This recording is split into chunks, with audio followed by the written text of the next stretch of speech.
So yeah, I'm going to give a little bit of an introduction to both the accelerator and POC program before we get started. So like Simeon said, these are the structure that we have for the entire convening. We were kind of yesterday is kind of bleeding into today, because yesterday we talked a lot about what's the market requirements. We talked about the adopters. And now what we're going to talk about is the people who are at an earlier stage in their exploration of Mojaloop, both from a hub operator perspective and from a local system integrator perspective. And why that's related very closely to the product things we're going to talk about is that the system integrators in the accelerator program, one of the things they have to do to graduate is build something. And they're only given like a month to build something. And they've actually built some pretty cool products on top of Mojaloop that you're going to hear about, that we hope the people from the product team are looking at saying, oh, we need to invite them to some of our work streams. So that's why we go over the POC program and the accelerator program the same day as product. So the POC program is where the hub operator, the central bank who is considering using Mojaloop, have the chance to actually experiment with it in their market with real financial institutions, with the hub operator getting hands-on experience with Mojaloop, and ideally not just to decide whether Mojaloop is the right choice for them, but also to make some good decisions about their own scheme and their own technology decisions. Whether or not they choose Mojaloop, we hope that they come out of that POC program with a better understanding of what their requirements are. And the accelerator program is because we genuinely believe that all of this should be as domestic and as local as possible. And so if somebody is interested enough to do a POC, we generally want to also train a number of local system integrators so that the first choice for a hub operator and a central bank to get support is local. If you end up needing to go outside of your borders to get support, great, do that when you need to. But we want to make sure that there's enough understanding of Mojaloop domestically that you can get that support. And we believe that the best time to do that is earlier in the stage. The idea of, hey, trust us, we'll build it for you and we'll do knowledge transfer later. The best time for knowledge transfer is during the build, not after the build. And so that's why we like to do the accelerator program at the beginning. So overall philosophy for us on the accelerator program and the SI program. So you'll hear more about those, but I'd like to invite Alain to come up, if you don't mind. So Alain, you heard from yesterday, and Alain and I have been working together for quite a while. Rwanda was the first country that went through both the POC program and the accelerator program. And so I want to very briefly get Alain's views on his experience with both of them. Good morning, everyone. My name is Alain Kajangwe. I'm the CEO of Wiredin, a software development company based in Kigali. This year, we turned 10 years as a company. It's a company I founded with a Japanese partner of mine, initially to do offshore business, where we created software development teams in Rwanda, and we still are providing software development services to clients mostly in Japan today, and clients in the US and some in Europe as well. And of course, we do have some business that we're doing in Rwanda. And so because you were working with RSwitch even before all this, so you were there and you were involved in the POC to see how it happened. Can you help us understand, what are some of the things that both Wiredin and the Rwanda ecosystem got out of the POC that was helpful?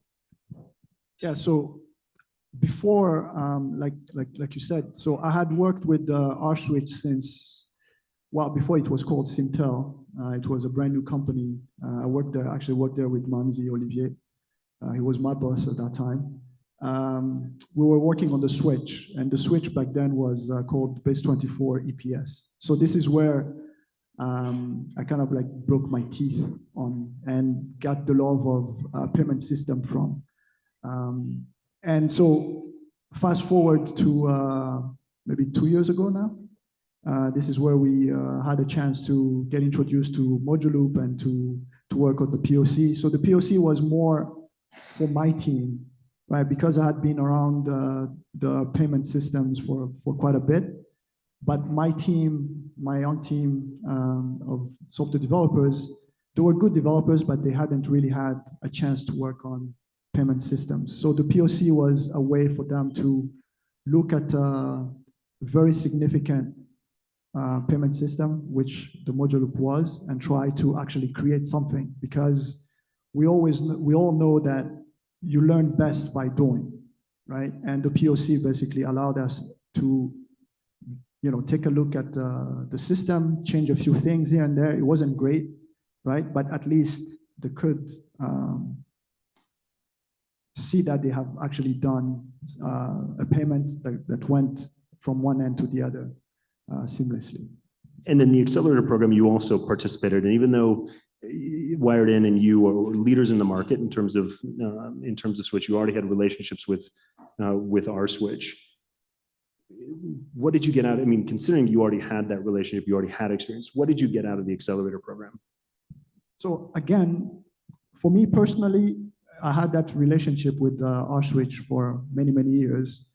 But again, it was more for my team, because obviously this is not something that I was going to still be able to do by myself. So I needed the larger Wired In team to also participate and feel like, we can actually do this as a team, not just one person having all this knowledge, right? So the accelerator really helped the team to build their confidence and to also get to understand, what intricacies are around the payment systems.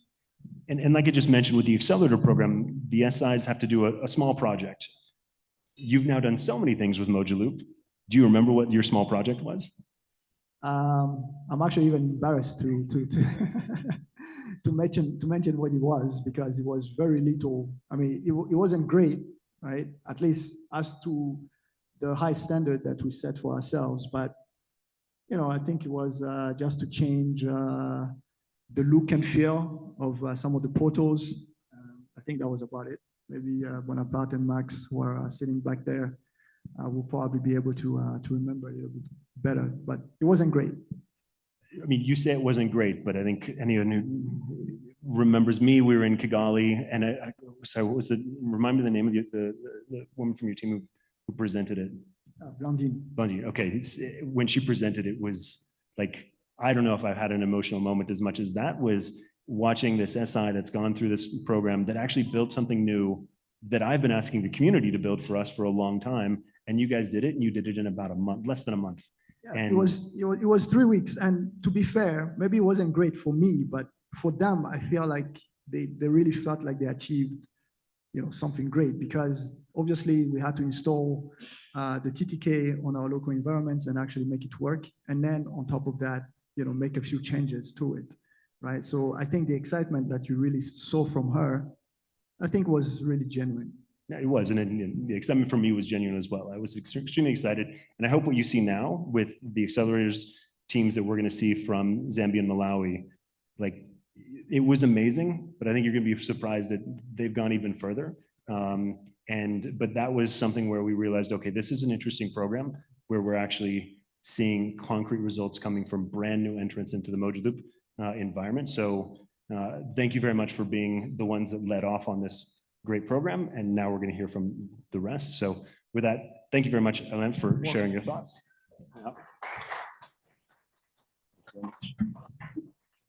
All right, with that, I do want to hand it over to Manzi, if you want to come up and kick off first with the POC programs, and then we're going to move into the accelerator programs.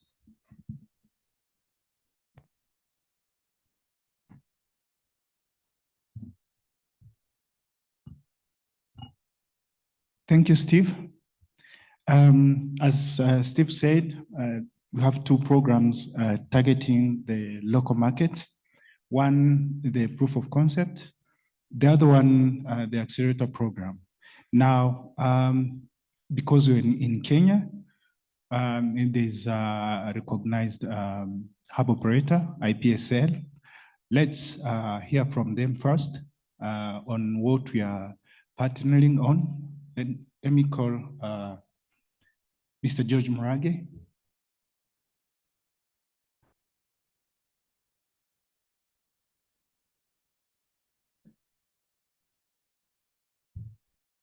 You present yourself for people who came today. Yeah. Okay, thank you very much, Manzi. Good morning.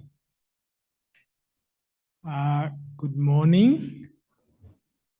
Yeah, let me have your attention for a few minutes. So in brief, we're very excited to be working in collaboration with the Mojaloop Foundation.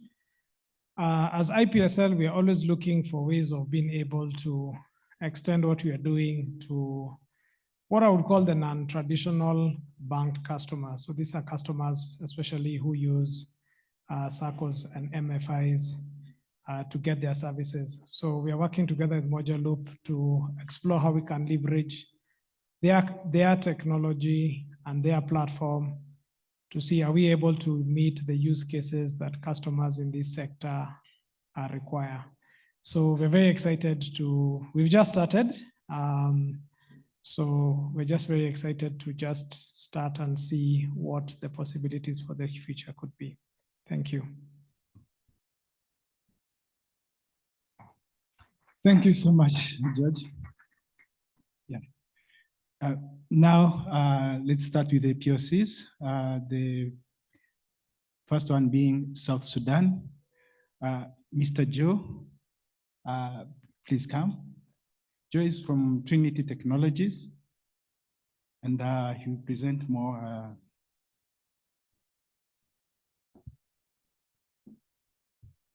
Thanks, Manzi. Morning, it's a pleasure to be here.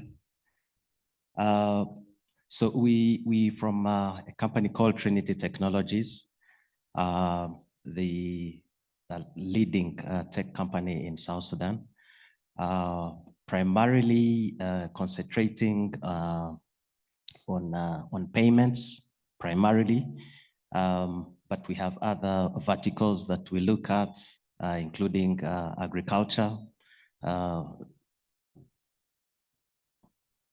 Very much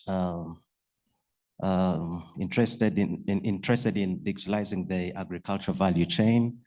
We're also looking at the land digitalization for South Sudan. We've actually been awarded the contract to digitalize the whole land registry for South Sudan. We're looking at fiber and optics. So we want to lay fiber across the whole of South Sudan. So briefly, we know we hold technology powerhouse, but our emphasis for this is on payments, working very closely with the central bank to build the financial switch for South Sudan.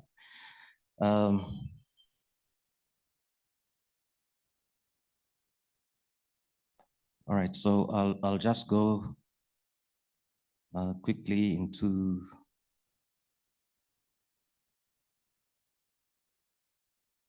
okay.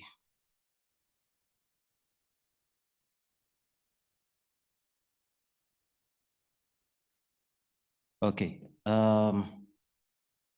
So those are the sectors that we look at. So from the financial and economic sector, we have mobile money. We are actually based known for mobile money in South Sudan. I don't know if most of you have heard of mGurush. So mGurush is owned by Trinity Technologies. We are the leading mobile money provider in South Sudan. And as I also said in my opening remarks, we are working with the central bank. We want the tender to implement the switch for the central bank in line with their national payment system framework, and that's how we get to work with Mojaloop and Afrinet, our partners. So we do the traditional mobile money, payment gateways, microinsurance, basically just looking at touching the bottom of the pyramid. We also looking very much also on the education side. We've put together an e-learning platform. As you know, South Sudan is relatively young country with almost zero infrastructure. but in that is the opportunity. So we're working with the Ministry of Education in South Sudan to deploy our e-learning platform to help, accelerate learning across South Sudan. I've talked about agriculture. So, using our platform to digitalize the whole agriculture value chain across South Sudan, helping farmers use our platform for receiving payments from government, subsidies, weather pattern monitoring, and also, helping them get access to markets. On the ICT side, we have one of the largest data centers in South Sudan. And actually, that's where we run our mobile money solution from. And it's also very key for us because that's what we will use for the as a backup data center to the main data center at the central bank for the national financial switch. I've talked about housing, our land registry that we also are rolling out for South Sudan, and then fiber. So quickly, those are some of the solutions we're offering, from internet to intra services, platform services, e-government services. So our advantage really is that we have a very strong team, very strong commitment, and a robust platform.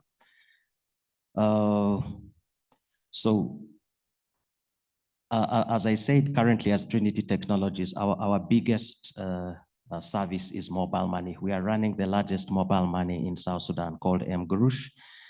We currently have about 2 million customers on our platform. So, and we're only 4 years old.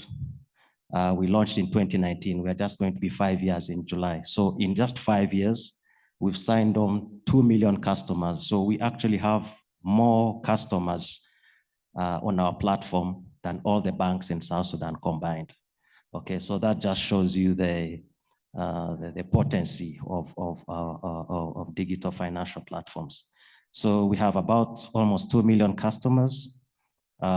We've connected all the banks. Most of the big banks are connected to our mobile money platform. So you can move money from the wallet to the bank. So by default, also just becoming like the switch, even before the main switch comes up, because we are efficiently moving funds between banks and our platform. We have about 10,000 merchants and about 150 staff. So that's our team. Our CEO is here, Mr. Ambrose Mo, our group CEO. If you could just raise your hand and say hello. Yeah, group CEO. Our CEO couldn't come. We're representing him. So just quickly, we've been voted mobile money provider of the year 2019, 2022, and last year Trinity Technologies was voted mobile technology partner of the year because of all these amazing things that we are doing. We also happen to be the first and only tech company in South Sudan that is ISO certified.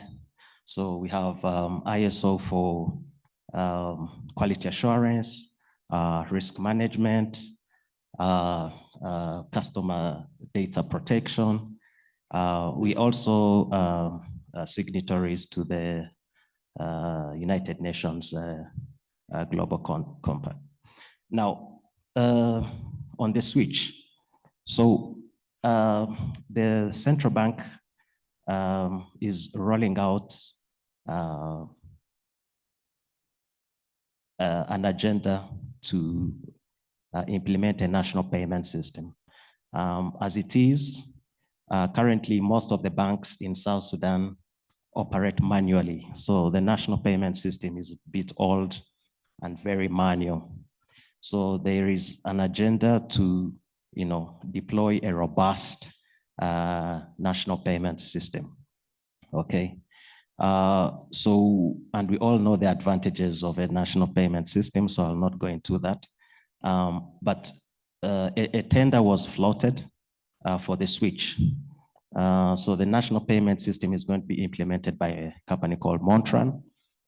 So that's for the automated clearing house, RTGS, check truncation, and the central deposit registry. So those will be run by Montran, and then Trinity Technologies, we implement the switch. And that's how we come to start talking to Mojaloop through Afrinenda on how we can start implementing the national financial switch for South Sudan. So on the switch, so we have our major partners, Afrinenda, Michael Mbutia, who's been very instrumental in introducing us to the Mojaloop. Of course, Manzi and Steve, ThistaWorks, who've been the technology hub operator, and of course the Bank of South Sudan and Gates Foundation. So of course we're regulated by the Central Bank of South Sudan. So this slide actually just summarizes how the whole picture will come together. So as I said, we have the NPS, which will be run by Montran, and then the National Financial Switch that will be run by Trinity Technologies, and everyone else will fit in between that. So we have the banks connecting through us to get to the NPS for settlement, RTGS, check truncation, and IFT. And then the participant banks, including local players, local switch card issuers like Visa, MasterCard, and the like. We're actually already talking to Visa to be the Visa access point provider for South Sudan. So quickly, why Mojaloop? So we started having discussions through Michael and his team. Once they knew that we had the tender to implement the switch, we started engaging and said, okay, let's try and go for Mojaloop. So our reasons really briefly were that Mojaloop had been used and tested in the East African region, so that gave us some confidence. It's a homegrown solution. We were also keen on collaborating with the community to see how together we can drive the digital and financial agenda for South Sudan. So yes, payments, but what happens after payments? Can we collaborate and find ways through which we can accelerate the financial inclusion drive in South Sudan? And then our platform is also very strong, especially on the pool side. So I know Mojaloop primarily is a mobile based processing platform. So we thought if we could work with Mojaloop and also bring our strength on the card side, maybe that's something that we could do to enrich the experience. So very quickly, our objectives of the POC were, to deploy a hub through ThistaWorks, and this I must say was a very good job. ThistaWorks, very well done. We enjoyed working very closely with ThistaWorks. I must say that you have a very well-oiled machine. We really enjoyed working with ThistaWorks. We had a pilot where we were to onboard 3 DSPs, 1 mobile money and 2 commercial banks, knowledge transfer from ThistaWorks to our local operators, and then understanding cost and the implementation models. So lessons learned, we had 3 months to do this. I think that was a little too tight for us. maybe an extra month would have done, and Michael was, whipping us to ensure that we close this quickly. We had some bureaucracies, especially because we're dealing with some of the banks, so that slowed us a bit. We had some training, but that was really high level. So I think going forward, our recommendation would be that some of the training should be, for mid-level, the actual guys that do the work, and more in-person training. So that's our M Grush, that's who we are. And I'll just play you a video.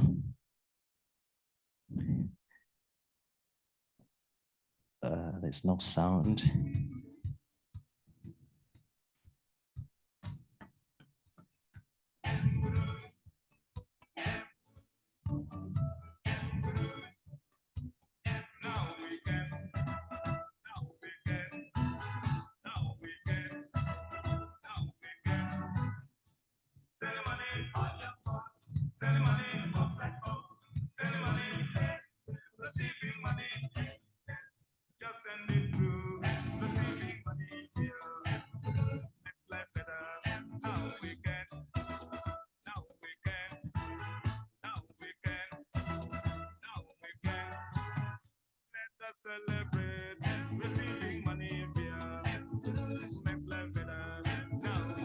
You can send and receive money anywhere in South Sudan on your phone. M-Gurush is fast, easy, and safe. M-Gurush, now we can. Thank you very much for listening to me.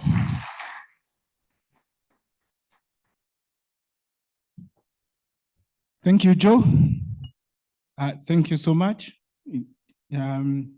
Interesting. Now, let me call Dr. Jonathan from Commercial Business Council on a regional proof of concept we are doing together.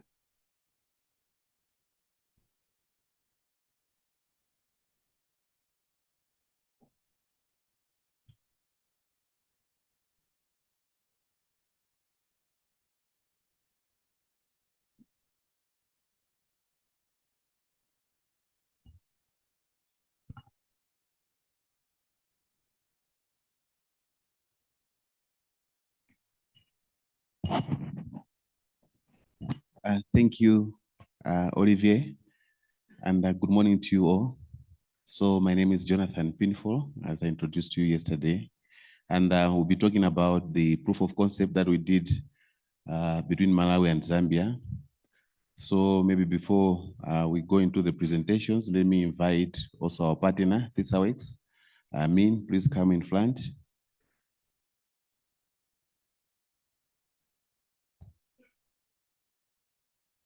Can we have the slides up, please?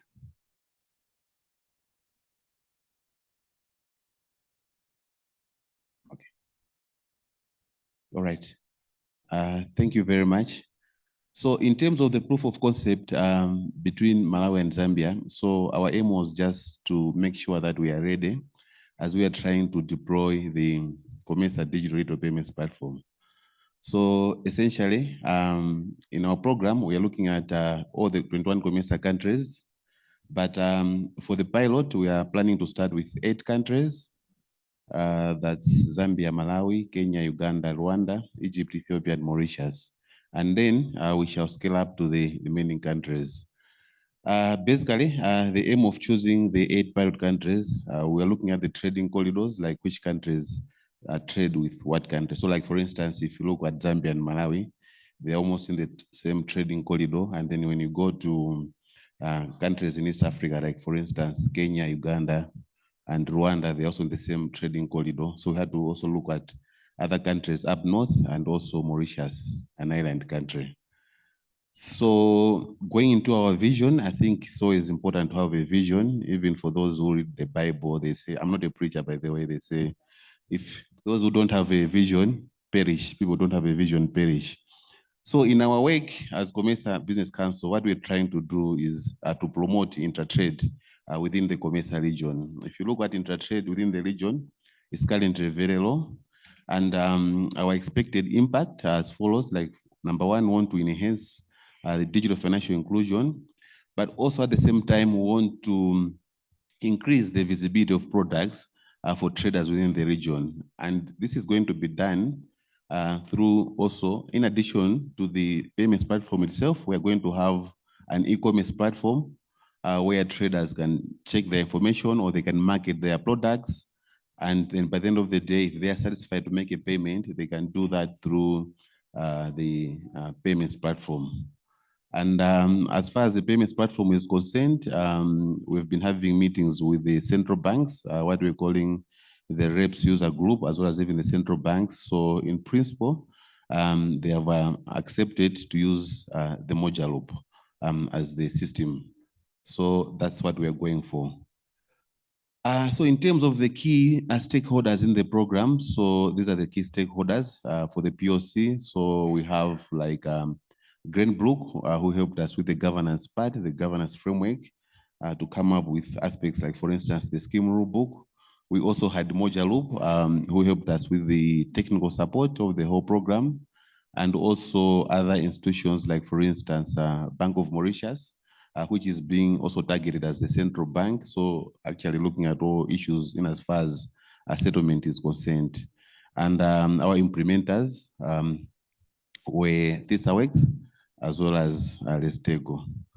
In terms of the participants, we had commitment from other participants. So like, for instance, in the case of Malawi, MNOs like TNM, banks like FDH, Finca, but also on the other hand, in the case of Zambia, we had banks like UBA and MNOs like Zamtel, but also we've been working this throughout with the regulators, Reserve Bank of Malawi, as well as also Bank of Zambia. And I recall what I also mentioned yesterday to say, I think when carrying out such projects, it's also important to always engage the banks who are referees, because they can stop you anytime, they can give you a fine, and you can't proceed with your project. So banks are very critical. And also over and above that, in as far as technical implementation is concerned, we also had to work with the national switches for both countries, that's NatSwitch as well as Zekiel.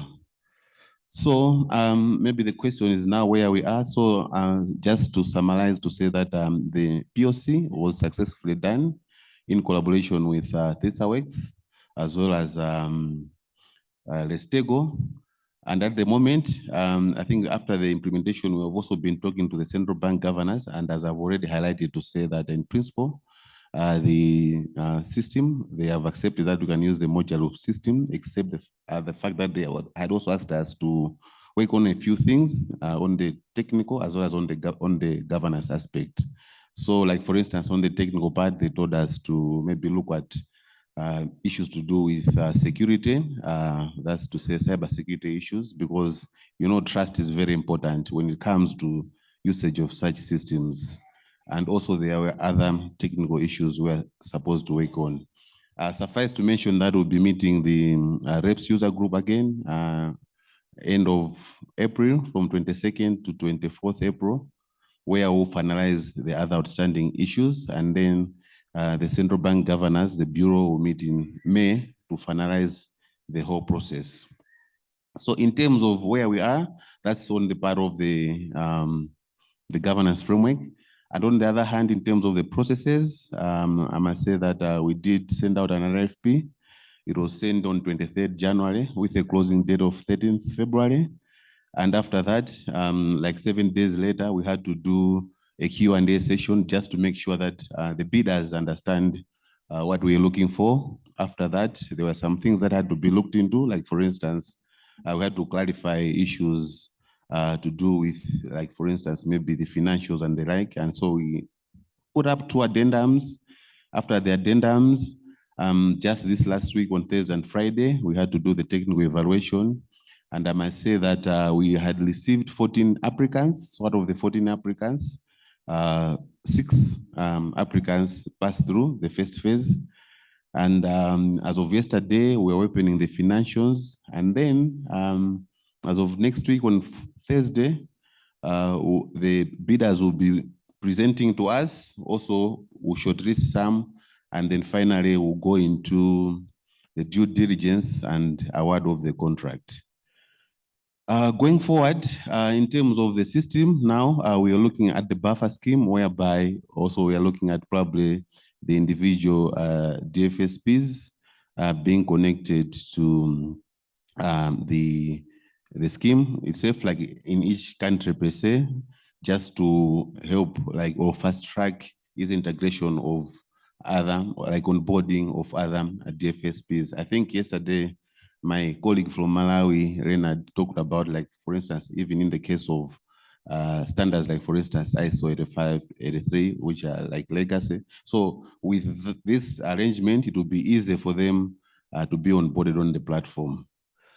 And finally, before I invite Min, my colleague, so while we are implementing the platform, we'll also be working on the, like, refining the business model.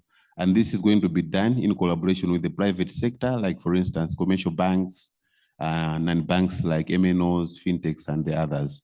So the whole aim of the refining the business model is just to make sure that everything that we are doing has to meet all our business as well as even our technical requirements. So on that note, we'll have like 3 working groups. We'll have the legal and regulatory, which will look at the regulatory framework and also issues like, for instance, the scheme rule book, which has been initially developed by Greenbrook.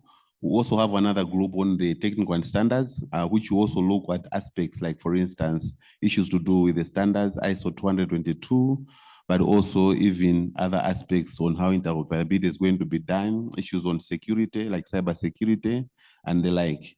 And then we're also going to have the final working group on commercial, which is going also to look at issues like, for instance, use cases, issues like, for instance, fees, and others, just to make sure that we are online. So while the implementers will be implementing the platform, we also have a series of working groups working towards refining the business model, so that by the time we'll be commissioning, everything should be in place and well refined. So in a nutshell, that's what we've been doing, and that's where we are going. And at this point in time, let me invite Min to continue to deep dive into the POC itself. Thank you.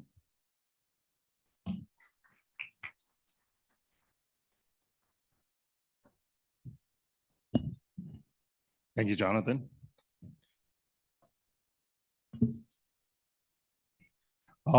Thank you, everyone.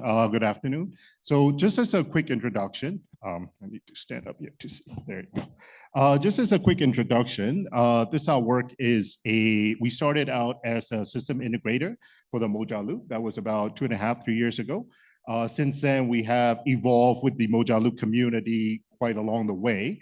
So we are first and foremost a hub operator in Myanmar. So we operate a subnational switch in Myanmar. And later on, we started working on cross-border remittance, specifically with Singapore-Myanmar corridor and Singapore-Philippines corridor in partnership with some of the leading institutions in Philippines. In 2023, we started developing merchant registry for mobile wallet operators in Myanmar.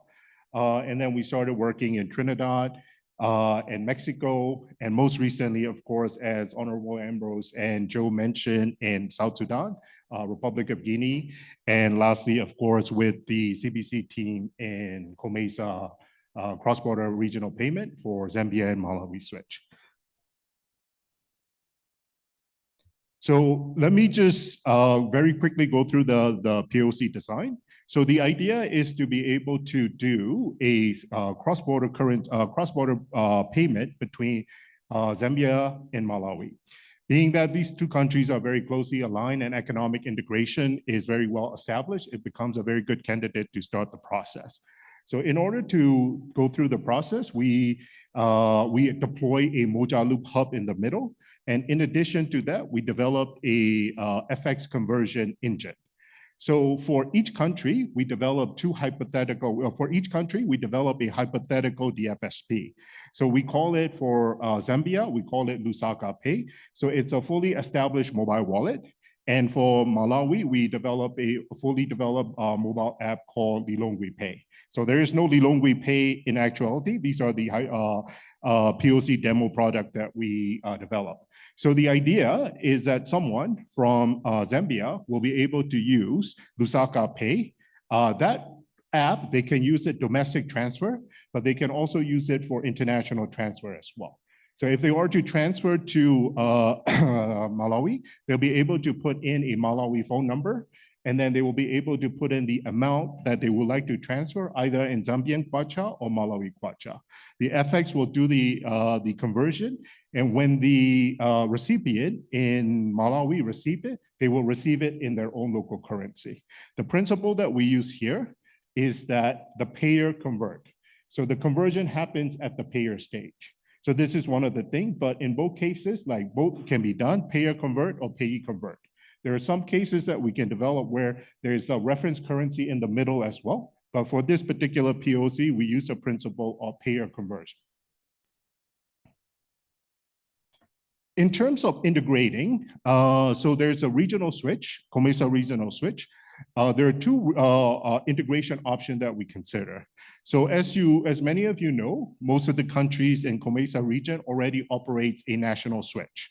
So it does not, sometimes it's more prudent to connect directly to the national switch instead of connecting to all the DFSP in those countries. But there are also certain countries where there is not yet a fully developed national switch yet.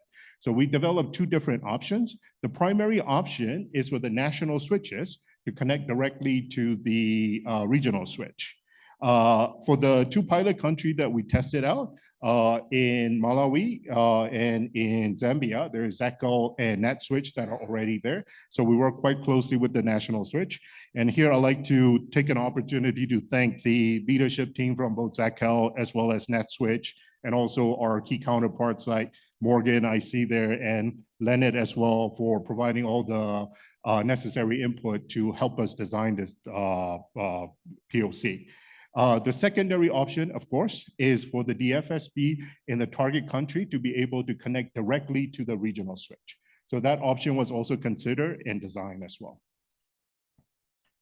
In terms of the settlement design, by virtue of COMESA charter, the settlement has to take place at the Bank of Mauritius.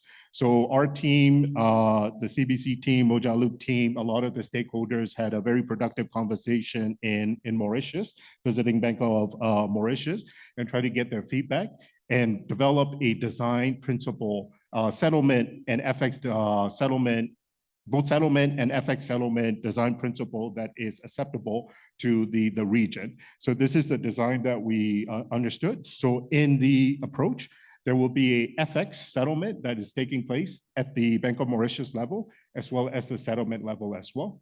Each country would have an account with Mauritius settling on the local currency, but then it will also be settled on the local currency at the recipient level as well. Numbers flashing, so I'll keep going through a little fast. If you'd like to get more information, you can come and talk to me a little bit later. Thank you. In terms of the integration between the switches, the principle that we use is a cross-network provider. There's multiple different variation of it, but basically it's a message converter, encryptor, and of course, non-repudiation. This function as a proxy. So for example, if it is a national switch, it functions as a proxy in the regional switch, but the regional switch also function as a proxy in the national switch as well. Again, these are all documented. So, if you need more information, there's documentation. You can come and talk to me as well. So very quickly, the key engagement, we were able to have a discussion with close to 15 DFSPs, including commercial banks, microfinance, and SACCOs. And we're able to get feedback from multiple different type of course, mobile money operator as well.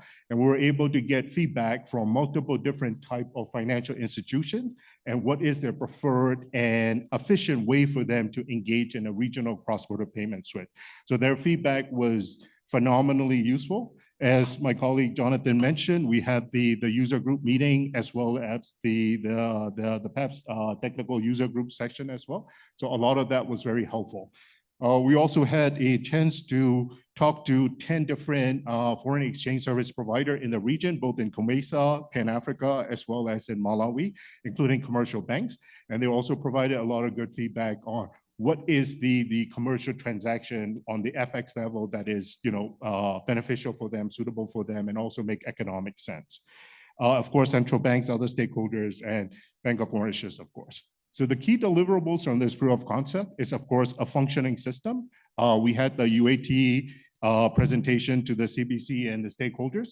And in addition to that, we had a system architecture mapped and integration option mapped and all documented as well. Clearing settlement design were also included in the deliverable and standard operating procedure for hub. So this all work as we operate our hub in Myanmar. We're also able to leverage our hub operation experience from there to be able to provide cross-border hub operation and settlement clearing. Risk management, our partner Lexigo, as well as the Tazama Ikuda/Tazama team, we work together to provide risk management fraud detection principle put into the system and how it might be developed. There's some standard operating procedures as well. And of course, our partner Glenbrook, there was development of scheme rule and scheme governance and operation procedures as well. So this is all some of the key deliverable. Thank you very much.